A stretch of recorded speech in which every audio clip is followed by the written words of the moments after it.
Hello students. तो स्वागत है आपका अपने यूट्यूब चैनल मैथमेटिक्स क्लासेस पर। आज बच्चों हम 10th क्लास का एक टॉपिक देखेंगे जो चैप्टर फर्स्ट से रियल नंबर्स या इसको नंबर सिस्टम भी कह सकते हैं उससे रिलेटेड है। और ये बहुत इंपॉर्टेंट क्वेश्चन है बच्चों, ये आपके बोर्ड एग्जाम में पूछा जाता है। बोर्ड कोई सा भी हो, आईसीएसई हो, यूपी बोर्ड हो, सीबीएसई बोर्ड हो, बिहार बोर्ड हो, यानी कोई सा भी बोर्ड हो, ऐसा क्वेश्चन पूछा ही जाना है आपसे। डिजिट चेंज हो सकते हैं लेकिन पूछा ही जाएगा। क्या है क्वेश्चन बेटा? वो ये है कि prove that √5 is an irrational number, यानी हमें प्रूव करना है। ये यहाँ पे लिखा आता है prove that √5 is an irrational number. आपको पता है कि √5 इरेशनल नंबर होता है, लेकिन आपको फिर भी प्रूव करना है कि √5 क्या है बच्चों, हमारा एक इरेशनल नंबर है। देखो कैसे करते हैं इसको प्रूव। इसको प्रूव करने के लिए बच्चों क्या करते हैं, इसमें एक थ्योरम अप्लाई होती है। और वो थ्योरम क्या है? वो थ्योरम ये है, पहले ये आपके सॉल्यूशन का पार्ट नहीं है, थ्योरम बता देते हैं पहले। थ्योरम ये है कि let P is a prime number. P is a prime number. P कोई हमारा प्राइम नंबर है। प्राइम नंबर जानते हो बच्चों आपको, जो खुद से डिविजिबल हो या 1 से डिविजिबल हो, वो क्या होते हैं हमारे प्राइम नंबर। यहाँ पे लिखा हुआ है आगे कि if P divides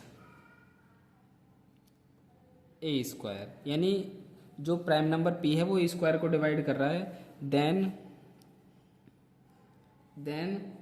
P divides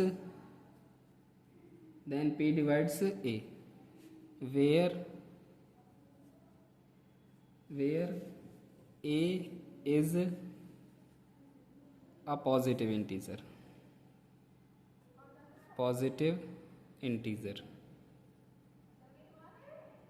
A क्या है हमारा? Positive integer. क्लियर? अच्छा, जो हम प्रूफ करेंगे बच्चों, देखो प्रूफ देखते हैं क्या है। प्रूफ बेटा एक मेथड होता है, method of contradiction. Method of contradiction,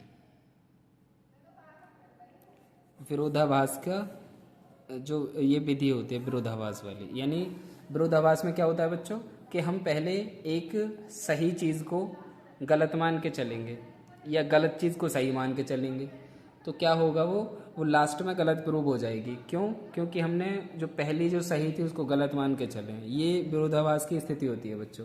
clear है? चलो देखो क्या है इसमें। हम जानते हैं कि जो √5 होता है हमारा, ये इरेशनल नंबर होता है। 9th क्लास में पढ़ के आए हो आप, जो रूट में होते हैं। और जो रूट की दो प्रॉपर्टी हैं कि एक तो पॉजिटिव इंटीजर होना चाहिए, परफेक्ट स्क्वायर नहीं होना चाहिए। 5 जो है पॉजिटिव इंटीजर है लेकिन परफेक्ट स्क्वायर नहीं, तो ये इरेशनल नंबर है। फिर भी इसको क्या कर लेते हैं, ये मान लेते हैं कि ये हमारा एक रैशनल नंबर है। Let √5 is a rational number.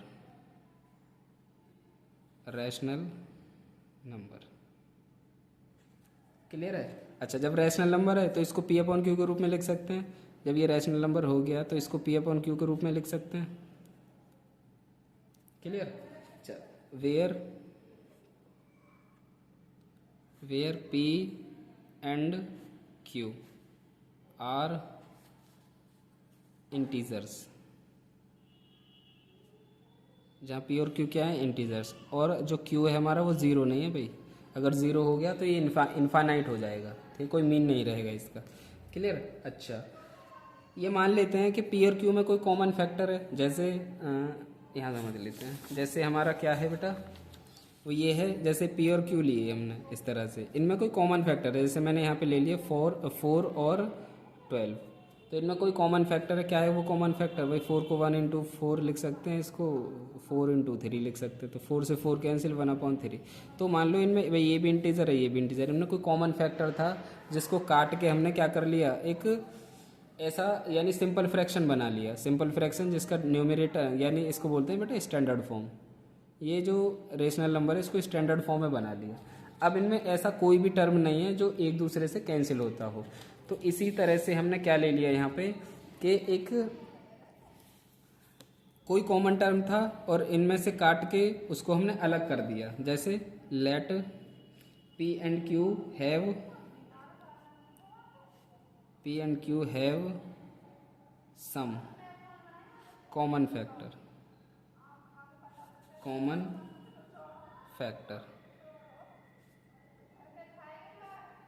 So by cancelling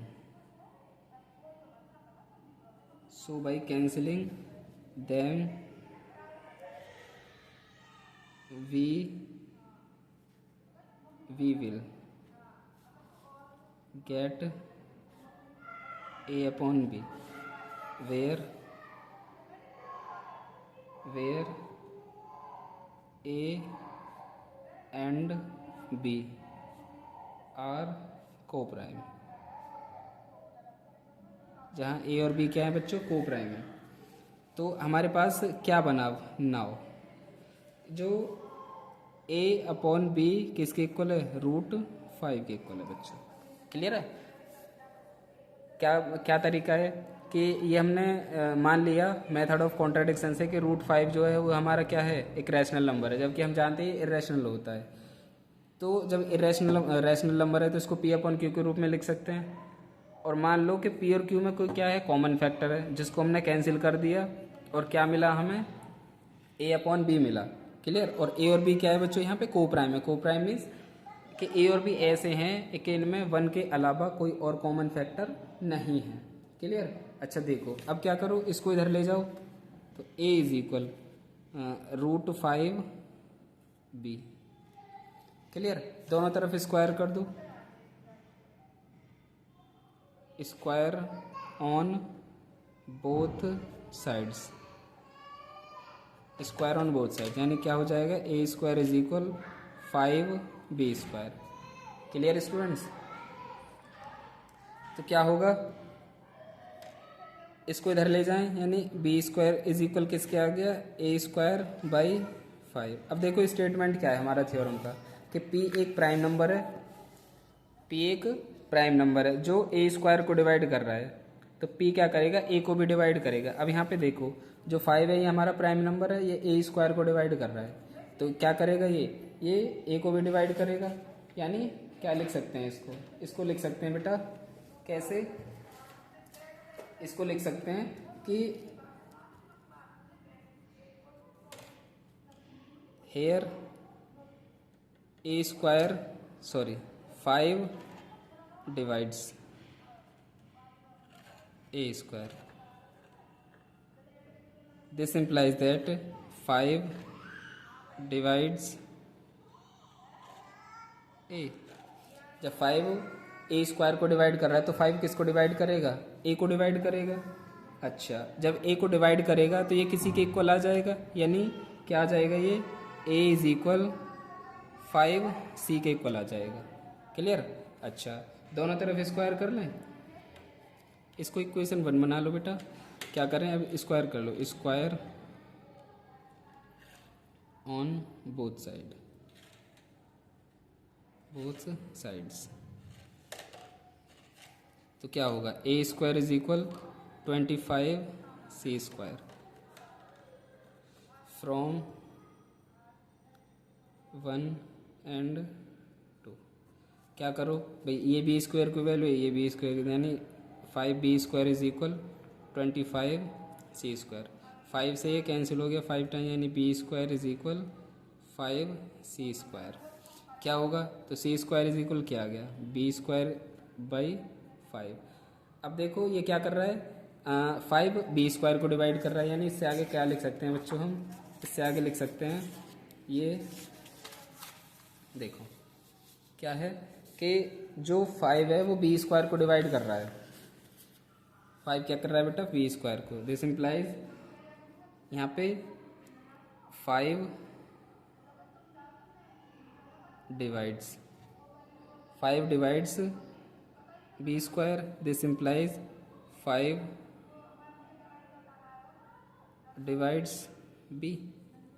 clear? जब ये क्या कर रहा है, 5 B स्क्वायर को डिवाइड कर रहा है तो 5 B को भी डिवाइड करेगा।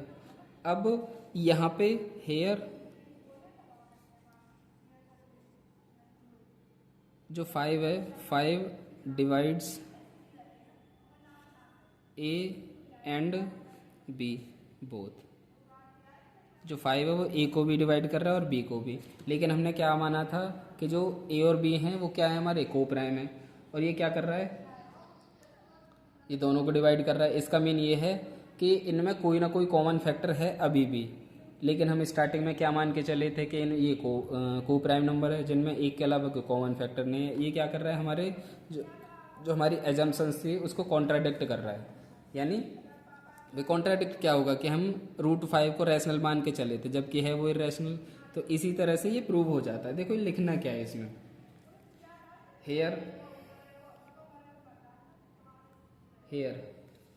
ए and B have at least one common factor 5, and this contradict the fact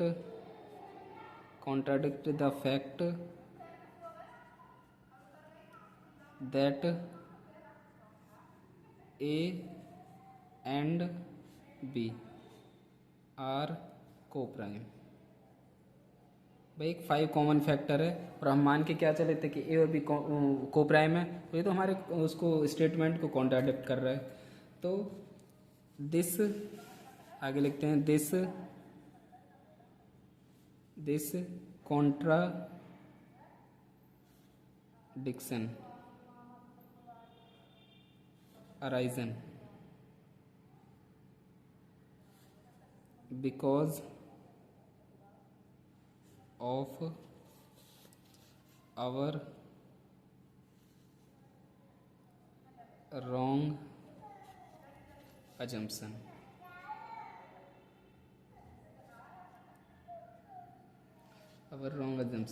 that √5 is rational, so we conclude that √5 is irrational number।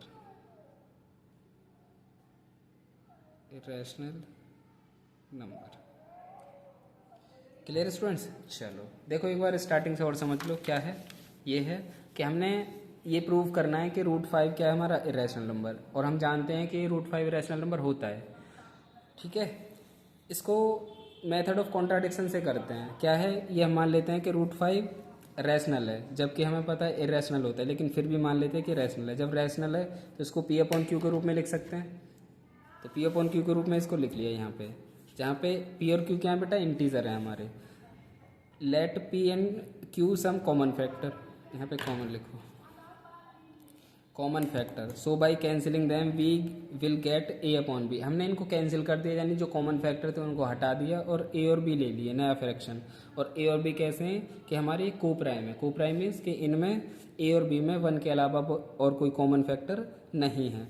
देखो तो क्या करें भाई, B को इधर ले गए, दोनों तरफ स्क्वायर कर दिया, तो A² = 5B²। अब 5 को इसके नीचे ले आओ भाई, इधर मल्टीप्लाई उधर डिवाइड हो जाएगा, तो A²/5।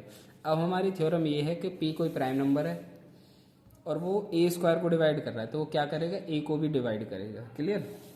ऐसे ही जो 5 है प्राइम नंबर है, A² को डिवाइड कर रहा है, तो ये किसको डिवाइड करेगा, A को भी डिवाइड करेगा। यही हमने लिखा है। जब A को डिवाइड करेगा तो कोई कोसेंट निकल के आएगा, और हमने मान लिया ये 5C के इक्वल है। 5 को डिवाइड करके ये C के इक्वल आ रहा है, तो क्या हो जाएगा, इधर 5C हो जाएगा।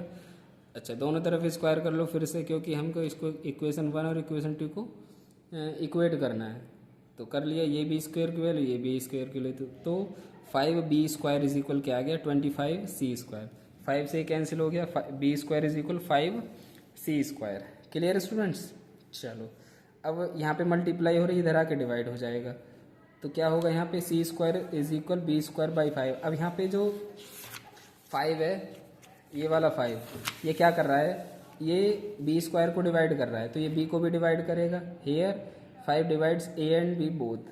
अब यहाँ पे क्या हुआ, जब 5 ए को भी डिवाइड कर रहा है और बी को भी डिवाइड कर रहा है, इसका मतलब ये है कि इनमें दोनों में कोई कॉमन फैक्टर है जो 5 से डिविजिबल है। और ये कॉन्ट्राडिक्ट कर रहा है हमारे फैक्ट को। कौन सा फैक्ट, कि ए और बी हमारे को प्राइम है। को प्राइम होता है जिनमें एक के अलावा कोई कॉमन फैक्टर ना हो। तो ये कॉन्ट्राडिक्शन क्यों हुआ बच्चों, ये कॉन्ट्राडिक्शन हुआ हमारी गलत अजम्पशंस के कारण कि जो हमारा रूट 5 है वो रैशनल नंबर है। तो इस बात से हम ये कंक्लूड कर सकते हैं कि रूट 5 हमारा क्या है, इरेशनल नंबर। यही हमें प्रूव करना था, हैंस प्रूफ। अब ये आपके लिए क्वेश्चन है क्योंकि एग्जाम में रूट 5 आ सकता है, रूट 2 आ सकता है, रूट 3 आ सकता है, रूट 7 आ सकता है। ये आपको करना है बच्चों, ये आपके लिए होमवर्क है। क्लियर है? चलो, ये था आज का क्वेश्चन बच्चों। एक ही क्वेश्चन था और ये इंपॉर्टेंट है बच्चों बोर्ड एग्जाम के लिए। ये 6 मार्क्स में पूछा जाता है आपसे। तो अगर आपको वीडियो पसंद आए तो हमारे चैनल को सब्सक्राइब करें, लाइक करें और अपने दोस्तों के साथ शेयर करें। और कमेंट में भी बताएं कि आपको वीडियो कैसा लगा। ठीक है बच्चों? चलो, पढ़ाई करते रहें। All the very best.